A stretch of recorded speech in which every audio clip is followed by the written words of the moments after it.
Hello, we're going to talk a little bit about grammar and we're going to refer to conditional sentences.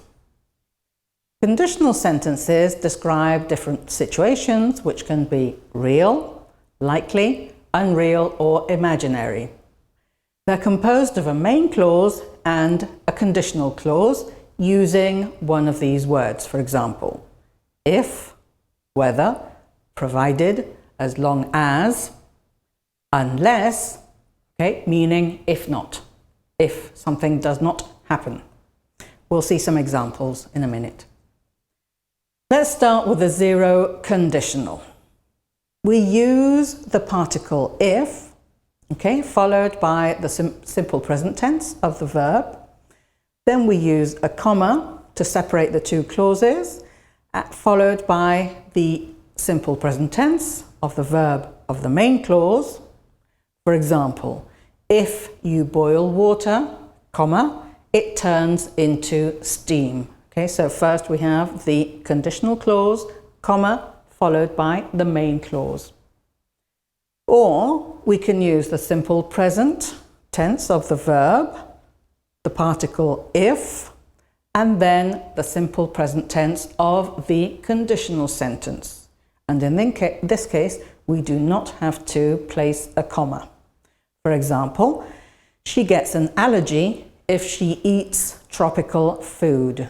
Okay, so here the second part of the sentence is the conditional and we do not have to place a comma. We can also use the particles if and when, but the use of when does have a slight variation in meaning. For example, when my girlfriend has a day off from work, we normally go hiking. When I hear anyone talking about surgery, I always feel dizzy. Okay, so when, the moment that something happens, when something happens. We can also use the zero conditional to give an instruction. For example, if it rains, comma, bring me my raincoat. Okay, so here, in fact, we're using the imperative of the main verb. The verb bring in the first example. If it rains, bring me my raincoat. If you leave early, comma, give me a lift. Okay, so we're giving somebody an instruction. The instruction is the second part of the clause. Let's see the first conditional. The first conditional is constructed with the word if, which is the conditional word that we're going to use, followed by the present simple tense of the verb, a comma, and then will or will not, which, as you know, can be contracted to won't, plus the infinitive of the verb without the preposition to. For example, my sister will be really happy if you give her those shoes as a present. Okay, so we have she will be if you give. Okay, so you can see there the two different verb tenses. If Peter comes tomorrow afternoon, comma, we'll go to the football match. Okay, so if he comes, we'll do this.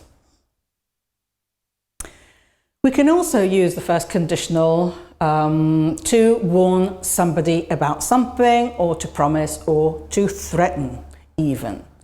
Let's see, we can say, if you don't finish your meal, okay, so that's the threat. If you don't finish your meal, you won't play with your cousins when they arrive. If you don't do your homework, okay, that's the threat. If you don't do your homework, you will have to spend the whole afternoon at home. We can also use the first conditional with modal verbs, okay? Let's see an example. If you arrive earlier, we might have time to meet. Okay, so there we have the use of the modal verb might. Let's see. The second conditional is built with the particle if plus the simple past of the verb, the comma, you must remember to use the comma, and then would plus the infinitive of the verb without the preposition to. For example, if I knew, okay, knew is in the simple past, the verb to know, if I knew more details about the wedding, comma, I would tell you. Or we can contract I would and say I'd tell you. If I were rich, comma, I would move to the most luxurious area in town. If I were rich, which I am not, I would do this. Okay, so it's all in my mind. The second conditional is also used to give advice. We can say, if I were you, comma, I would try to do anything to change this awful situation. Okay, so this is equivalent to saying, my advice to you is that you should try to do anything to change this awful situation. Okay, if I were you, I would blah, blah, blah. The second conditional can be used with modal verbs as in these cases here. If you found an alternative plan, comma, I might go out with you tonight. Okay, I might go out with you. That's the modal verb. If I was in Italy, if she was in Italy, sorry, she could be interviewed for the job. The third conditional is normally used to express an imaginary situation that took place in the past. And therefore, because it took place in the past, it can't be repeated now in the present, can't take place in the present.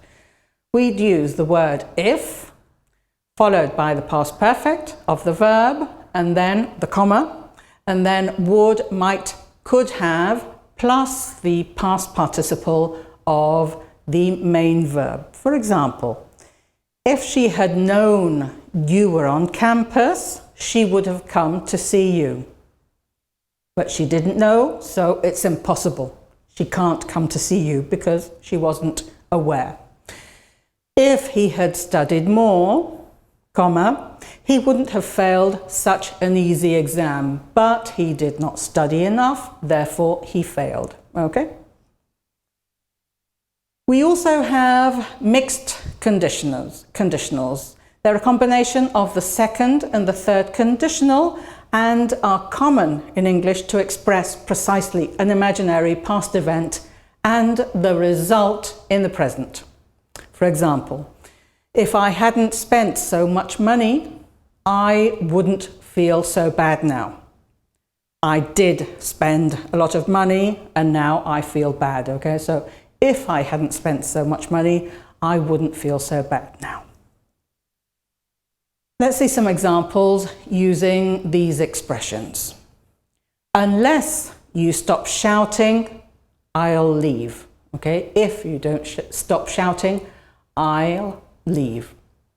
As long as you're my friend, I'll always be by your side.